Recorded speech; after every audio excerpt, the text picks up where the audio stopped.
Aku Tanaya Karima Bilqis dari kelas 5A Qurtubi. Nah teman-teman, sebentar lagi kita akan merayakan Hari Raya Idul Adha. Dan ternyata di balik Hari Raya Idul Adha ada kisah yang menarik loh, yaitu kisah Nabi Ismail alaihi salam. Yaudah teman-teman dengerin ya, Tanaya mau cerita.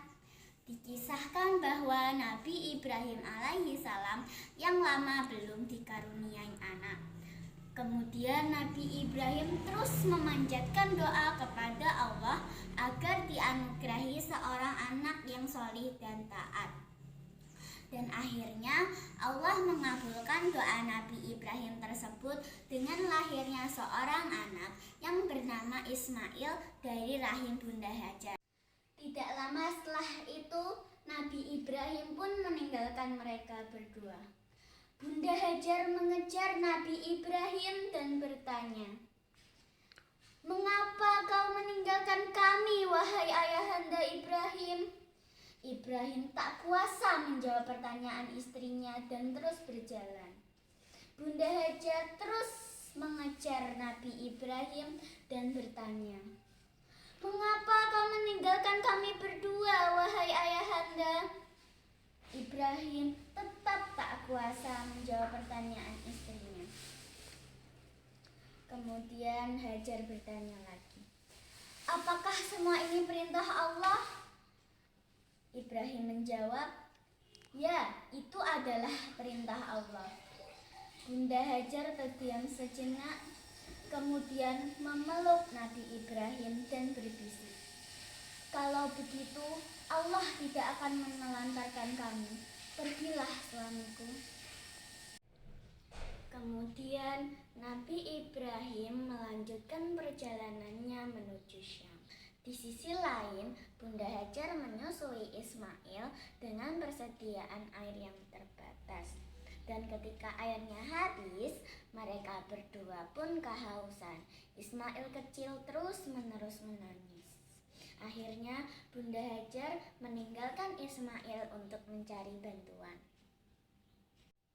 Sampailah ia di Bukit Sofa, tetapi ia tidak menemukan tanda-tanda manusia lain yang dapat membantunya. Kemudian Bunda Hajar pergi ke Bukit Marwah, dan tidak pula ditemukannya satu orang pun di bukit tersebut.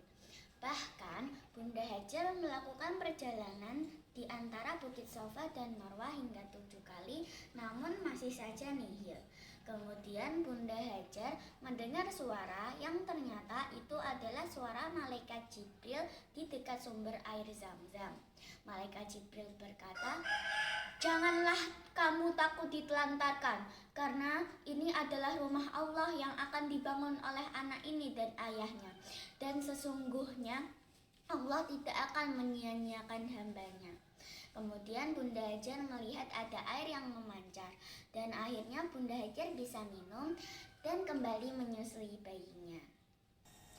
Hari demi hari, Ismail tumbuh dewasa menjadi anak yang solih di bawah didikan ibunya. Dan bertemulah Ismail dengan ayahanda tercinta.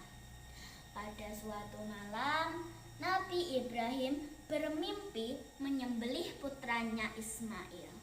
Dan ketika terbangun, ia meyakini bahwa mimpinya tersebut adalah petunjuk dari Allah Subhanahu wa Ta'ala.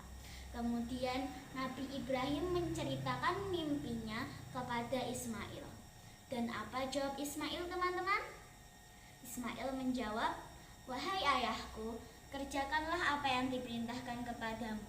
Insya Allah kamu akan mendapatiku termasuk orang-orang yang sabar." Dengan penuh ketaatan, Nabi Ibrahim melaksanakan perintah Allah. Ismail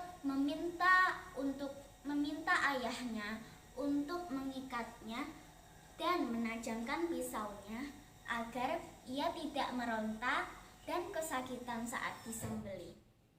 Ismail juga meminta untuk memberikan bajunya kepada ibunya sebagai kenang-kenangan. Sebelum proses penyembelihan dimulai, Ismail dan Ibrahim berpelukan dengan penuh haru. Dan akhirnya proses penyembelihan dimulai.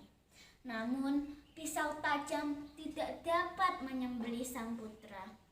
Saat itu Allah berfirman bahwa perintahnya tersebut adalah ujian keimanan untuk Nabi Ibrahim dan Ismail.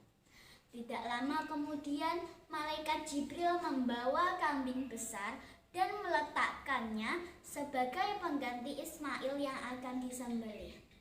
Dari peristiwa ini, turun perintah Allah agar umat muslim menunaikan kewajiban berkurban. Kemudian Allah mengajarkan Ismail dan Ibrahim untuk beribadah di Baitullah yang menjadi asal mula ibadah haji yang terus dilakukan umat Nabi Ibrahim sampai dengan umat Nabi Muhammad SAW.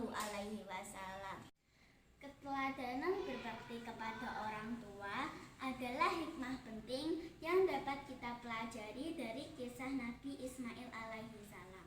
Nabi Ismail adalah anak yang taat kepada Allah dan orang tua.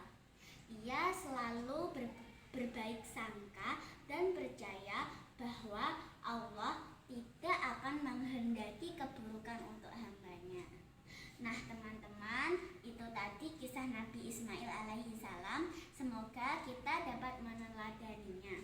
Itu dulu ya teman-teman. Terima kasih sudah mau mendengarkan ceritaku. Wassalamualaikum warahmatullahi wabarakatuh.